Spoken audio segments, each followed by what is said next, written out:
Hello.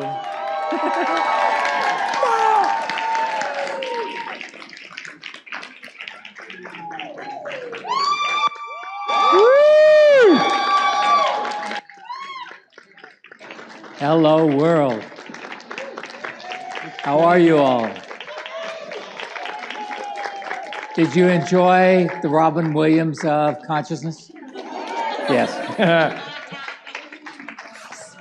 Thank you, everybody, for being here. Mr. Gary Douglas, one more time.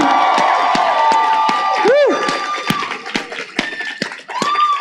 You know, it's funny when you start something like this 30 some odd years ago, and then you see where it is now and see what people have gotten and how they've changed and what they've created. It's like, it's just amazing. And I am touched to a degree I have no way of explaining without crying. So I'm not going to, okay? So we can sit down and start this interview. Let's do this thing. And one of the interesting parts is, for years, you know, people would want to express their gratitude clapping for Gary, and he's like, stop it, I hate you, stop it, stop it. You know, because for him it's about you, you know, Yeah. For both of us it's about you. It's So, about seeing a change in the world, because we really want to see a change in the world. anybody else? Yeah? Yes, please. How about if today's the day you let it start? Hell yeah! And what choice can you make that will create the world you desire also? Yeah. You know, and be willing to see the world you would like to see and start becoming that, so it creates some different reality for you and for everybody else. And so our talk today is theoretically on empowering you to know that you know. But you don't, so it's okay. But since you don't know, don't worry about it. We're good. Bye-bye. Okay, see you later. So Gary, that's, you know, our quote-unquote tagline of Access. Yeah. How did you come up with that? And what was your awareness in making it such a vital part of what we try to convey with people? Well, the one thing, I was involved in a cult where they said... Wait, not this one, right? Not this cult, yeah. Okay. By the way, if you think Access is a cult, you're wrong. It doesn't really qualify. Darn it. You have to read a book called The True Believer, and that was the cult Bible for years. And in that it says, we don't tell you how to live your life. We don't tell you we have the better way. We don't tell you that we know what's right, and we don't tell you that you're wrong and, you know, and we're right. Our point of view is, what do you know? And my point of view has always been, if you know enough to ask the right question, I'll fucking give you the answer if I've got it. And I always will do that. And it's like I'm more interested in you being aware of what you know. I mean, I watch little kids who know things, and I go, okay, so what do you know about this? And they go, blah, blah, blah. And I go, you're right. And they go, what? You know, nobody tells them they're right. They're friggin' 6. They can't be right. If you're 6 years old, you're just dumb, right? Yeah, were any of you ever acknowledged for knowing when you were a kid? No. Or were you told you don't know? Ooh, lucky. You can't know that. One person. Yes. And that's just not correct from my point of view. So I decided that I was going to do this. I said, I don't want to have this thing become a cult. Number one, I'm not a very good guru. Darn it. Between Dain and I, we managed to do guru. I'm the sticky one, he's the saucy one, guru. Guru. For those of you that don't know, roux is R-O-U-X. Yeah. It's the base of a good French sauce. Yeah. Guru, yeah. So, you know, it's like we're always looking for how we can empower you and get you to recognize what you know. And I try in every way I can to let you see, what you know that you know.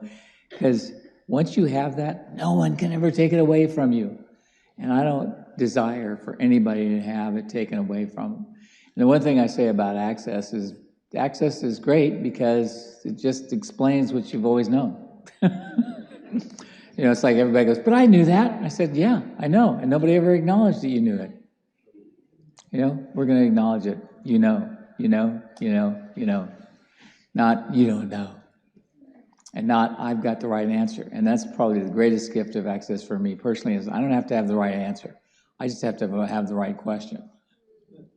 Because if I can have the right question, then you will know what is true for you. And that's the most important thing in the world to me personally. Boom. Speaking of questions, Yeah. I was given a bunch of great interview questions because I suck at interviewing people. I could talk to you for hours, but interview? Now, can you really think that he would be bad at interviewing? No. I mean, he can do more stuff off the cuff than anybody I've ever met in my life.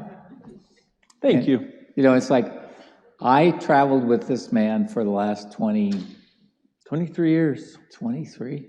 Wow. That's a long time. But I never got bored. Because the shit that came out of his mouth this morning is what he does every day, all day. True story. Welcome to my world. No, his brain works. It's the Dain brain. I didn't have permission to be that before Access and before meeting Gary. And this is why I just let go, because we need to know. Yeah. Part of you knowing that you know is you knowing that you know you're not wrong for being the unique you that you are. And that's not just words. This empowering you to know that you know, and that you as a being are unique and a gift.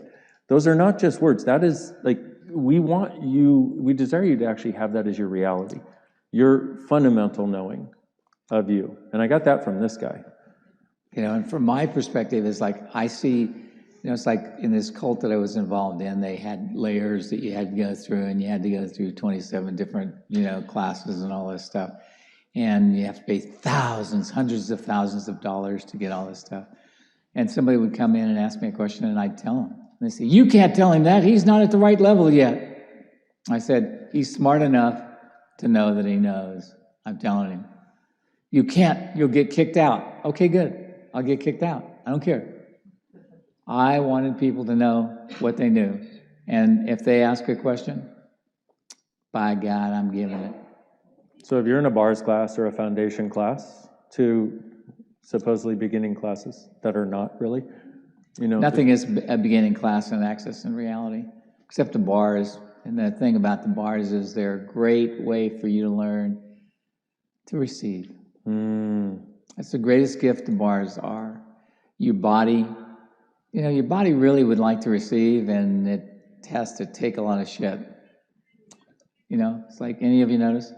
You know, people are always giving you crap about stuff, but they're never giving you, it's like, I love the metaphysical community because they're always saying, I have to tell you my truth, which means I'm going to cut your fucking heart out right now and throw it on the ground and stomp on it and tell you I'm right.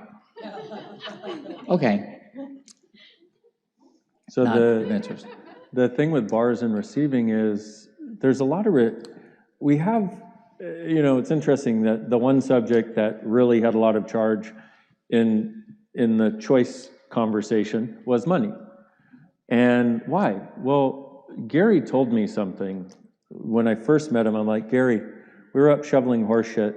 And I said, Gary, help, I need help changing my money issue. And he says, Dain, there's no such thing as a money issue. And I'm like, anyway, Gary, I need help with my money issue. And Gary goes, there's no such thing as a money issue. Third time, okay? Gary, I need help with my money issue. He goes, there's no such thing as a money issue. Finally, after 3 times, I went, wait, what do you mean? And he went, it's not an issue of money, it's an issue of what you're willing to receive. Yeah, what are you really willing to receive? You know, it's like if you could have, you know, it's like, are you willing to breathe air? Any of you hold your breath for long periods of time? Or do you just breathe all the time? What an attitude. Why do you deserve air? You don't. But if you realize that money is like air, you just breathe in and breathe out. And you use money as a gift and as a straw that you can use to stir the pot of your own reality. A greater possibility can occur. And that's one of the things that bars opens up is receiving of everything with no point of view. And when you can receive everything with no point of view, all the stuff about receiving money, it is no longer relevant, like why you shouldn't and that you can't. it starts to become something. It's like, oh yeah, of course. If it's going to make my life better, why not? Well, I had my bars down in New York City, and I walked outside, and I looked up and I went, Jesus Christ, all these buildings are a different color. They're not all gray. Because I thought they were all gray.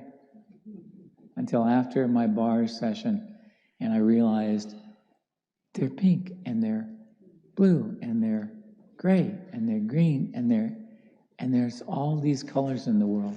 That's when I realized the thing that we don't get is how many colors there are in the world and how few we see unless we have the clarity of possibility. Possibility is a gift that almost nobody gives you. They always want you to do it their way, the right way, the good way, the right way, the bad way. You know, it's like, any of you told when you were a kid that you have lots of potential, but you're not living up to it? Yeah, just as a kid. Yeah, just that. I just wanted to, punch people in the, in the throat when they did that, because it's like, it's like, what the fuck? You're not living up to your potential. No, I'm living up to my potential and more. And most of you already are and don't even realize it. And I see people change all the time. And the thing about Access is, I met one lady. A year later, I saw her and I didn't recognize her.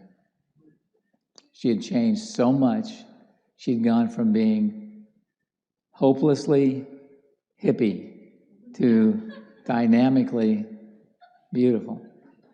I went, whoa, if I can do this, what else can I do? I believe that was also her online dating handle. Yeah. Hopelessly hippie, I think that.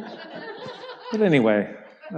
So this, it's like for me, everything about Access is about empowering you to know that you know and being willing to ask a question that'll get you where you want to go. It's like when I started this, I went, okay, so I didn't know what I wanted to do. I was hopelessly stifled monetarily in every other way. And I was in real estate, and I wasn't making any money, and the market was bad, and and it's like everything was a wrongness. And I sat down and I went, okay, so what do I have to do to create the life I'd like to have? Well, I'd like to be able to travel a couple of weeks out of every month. I'd like to be able to do something that empowered people, and I'd like to do something that will never be boring to me and will interest them too. I wanted to do something where I could make it at least $100,000 a year, and that never be bored. Why? I'm a humanoid. Have you heard that human and humanoid thing? Yeah. Humanoids don't do well with boredom, okay? It's not one of their best qualities. How many of you have, had the experience of going to work someplace when within 3 days to 3 weeks, you know everything about it and could make it better? And nobody will listen to you. Yeah, that's because you're a humanoid. Humanoids always do that. They're always ready to go way beyond everything else. And you got to get, that's a talent, not a disability. And people have told you all the time. I love the ones who always said to me, you're going too fast, you're making me look bad. I said, you do look bad. It's like you look ridiculous. You're standing still when you could be working. Different possibility here. Let's try that. So always I'm looking for what else is possible. What else is possible is one of the greatest gifts you can ask yourself. And there's some very good tools. What is this? What do I do with it? Can I change it? And if so, how do I change it? Because if you use those 4 questions, you can change anything in your life. But at any rate, I did this thing, and it's like, okay, now I'm going to pull energy all over from the uterus to find out. And 2 days later, somebody called me and said, could you come to New York and do a channeling for me? Sure. I want you to channel for my massage therapist. Do I have to get naked? Do I have to open my eyes? Do I get paid? You know, and that's where Access began. I did get paid. And I didn't have to get naked, and I didn't have to open my eyes. So, and he didn't have to participate in the massage either. Yeah, no. And there was no happy ending, as far as I know. So it was great to start, and that's how I started creating Access. And I began there, and I was out to lunch, and, you know, and it's like, this 2x4 hit me in the head and said, get to work. Okay, fine. I'll do a class as soon as I get home. And seconds later, wham! This is a class, you dummy. Okay, I'll do it as soon as I get home, I swear to God. Got home, and I called up some people, and I said, okay, I'm doing a class. On what? Energy work? How much is it? $75? How long is it? 3 days? Those are all questions, right? Because I had no idea what I was doing. I had no idea what I was going to do, and I had no idea how it was going to work out. And I began that way. And that was the beginning of Access. It has grown since then. Now we're in 178 countries around the world. You know, which is amazing. And I see people all over the world doing amazing things. We have, you know, we have schools being run with Access Consciousness and bars in India, okay? We have them doing it in hospitals in Brazil. We have it, it's happening everywhere. You know, and it's like, and I had a lady who took it and taught bars to orphans in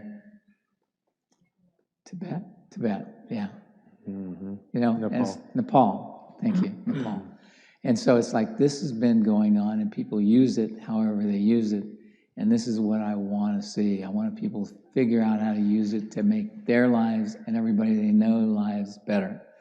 And one of the things that happened with the Israeli-Hamas war is I said, you know what? I can't tell you what to do to change this, but I can tell you what to do to make it easier. Number one, run people's bars. Gets them out of their PTSD stuck point of view. Number two, do whatever processing you need to, because that'll help them from being stuck. And number three, look for what you can do with the body processes you've learned, because those body processes can change the physical reality of people. I've had people who had broken arms where we did the body processes that we teach, and their body reset their arm. They didn't have to go in and have it done. It reset. And several of them have had their shoulders go back into place automatically. I'm going, whoa, it's amazing. But that's the way I like to look at things. What else is possible? What else can you do here? What else is possible? What else can we do here? What can we be? What can we do? What can we have? What can we generate? What's possible in the world that we've never seen? And one of the things I look at is, you know, y'all familiar with Yellowstone National Park? Yeah. Well, Yellowstone is a super volcano. Did you know that? What a super volcano. Yeah. And it, you know, it's like, and it goes off every 650,000 years, must have met us, you know, more or less. And so we're at about 650,000 years right now. So it could go off at any time. If it did, what would be non-existent anymore? Planes. There'd be too many particles in the air for a plane to fly. What would be going on with cars? Too many particles in the air for them to function. Their computers don't work that well. Oops. Okay. And a few other things that would be non-existent is basically the northwestern United States. Yes. That little thing. And the Canadians part of up there Canada. too. The Canuckas, they'll be in trouble too. So, and then it'll go completely around the world, and we'll have things shutting down everywhere. So there won't be hospitals that will have a hard time functioning because they won't be able to function on air conditioning, and they have not made them to function without air conditioning. You know, it's like health is going to be a difficulty. You need to have the tools that can allow you to pick up the pieces and move. And this is something that we're always looking to do, is to make you more able, more responsible, and more capable of doing miracles on your own. And we've had a lot of those miracles show up in so many ways. And Dain, in one of his first events, did some work on a lady who had fibroids in her breast. 3 days later, they were gone. That's not possible. Well, yeah, it is. But there's many things that are possible because you have the question. There's many things possible because you have a willingness to ask. And there's many things possible because you are an amazing gift and don't realize it. And nobody ever told you you were. Any of you ever had bad sex? Don't raise your hand. Okay, you can. Yeah. Just say you don't have to. Well, you might want to ask, if you've had some bad sex, am I a sexual healer? Because the one thing about sexual healers, they will always choose somebody who's bad in bed to try and make them better. And it's not just that they're bad in bed. You're not trying to heal sexual performance as much as all of the judgments they have about sex. Yeah. I just gave it a whole new meaning. Yeah. No, it's not sexual performance that you're trying to heal. You're trying to heal all the judgments, all the stuff they've locked into their body, everything that makes it not an ease and a joyful experience for them. Just pointing that out for you. You're welcome. So if you've had those experiences, you might want to ask if you're a sexual healer, and then you may not want to choose those people again. And start asking, body, who do you want to have sex with? Not, who do I want to, ooh, that one looks good. Just because they look good doesn't mean they is good. Because a lot of that looking good, a lot of that energy, that knee-jerk energy, is where you're... Sorry. Knee-jerk? Oh. A lot of that rock, paper, scissors energy, you know, that energy. Hey. A lot of that... Puck and pod. A lot of that knee-jerk energy, you know, where you're like, is actually where you have this, you know they need healing. The difficulty is you don't ask, are they willing to receive the healing? And that's the one you got to ask. Please ask, can they receive this? You can give it. They can't receive it. Nothing will change. So part of this idea of knowing that you know is recognizing that you will do things based on that knowing, but you won't necessarily know why. And you won't necessarily ask the question that would make it work better. Okay? And so we got all kinds of stuff in Access. Can I ask one other thing, Gary? Since Sure. I have this list of wonderful questions, most of which you've covered. You know, Emily's interviewed me so many times, and she always goes, I had this whole list of questions, and you just went through the whole list without me asking them. I'm like, psychic. Now I understand. Psychic. Thank you. We're psychic, okay? Now I get it. We're I'm like, way more check. psychic than anybody knows. Check. Sexual healing? Check. That was actually not on the list, actually. Well, he just went rogue on that one. He just, you know, I don't know. But I do that a lot. Whatever that was all about, something, I don't know. Okay, so you were such a futurist, okay? Yes. You, and 35 years ago, when you got the bars, you just listened to, well, number one, the 2x4 in the back of the head, but also you just knew, okay, and here we are, 35 years later. What do you see as the future of what I possibilities? see is that it is going to be more needed, okay? COVID didn't do us a lot of favors. I don't know whether you noticed. But it's like the separation and the distancing and all that kind of stuff created a place where people cannot function that well. The places where they've put us into this place of you need to stay home and not see other people has made us incompetent in interaction with others. These are things that bars will help. These are things that other access processes will help. And I see that in the future, access is going to grow dynamically. I think it's going to grow, you know, it's like 178 countries and it's still growing. I mean, we're in countries that we got kicked out of, like China. We were kicked out of China because somebody called it a multi-level marketing thing and they don't like multi-level marketing China, and they said it was, it was a healing modality. And I said, don't ever tell people it's a healing modality. Just use it if it works. And the one thing I know is everything will get better if we all access all of our own capacities. And each one of you has an ability to heal something that nobody else has the ability to do. See, please know that you're way better than you think you are. And you're not nearly as fucked up as you want to be.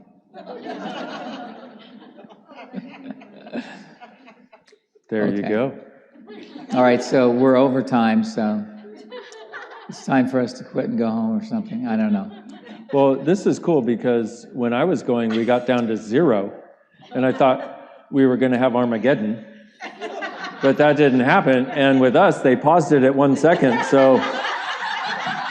This is the longest second you will ever experience. That's right. Okay? Thank you, everybody. Thank you all so much. Thank you for coming, and thank you for being here. And please take these tools, use them to help others, because you can help a lot of people. Thank you, everybody. You're wonderful. I adore you. And you keep getting more handsome and more beautiful. Why are you doing that? It's making my life tough. Thank you.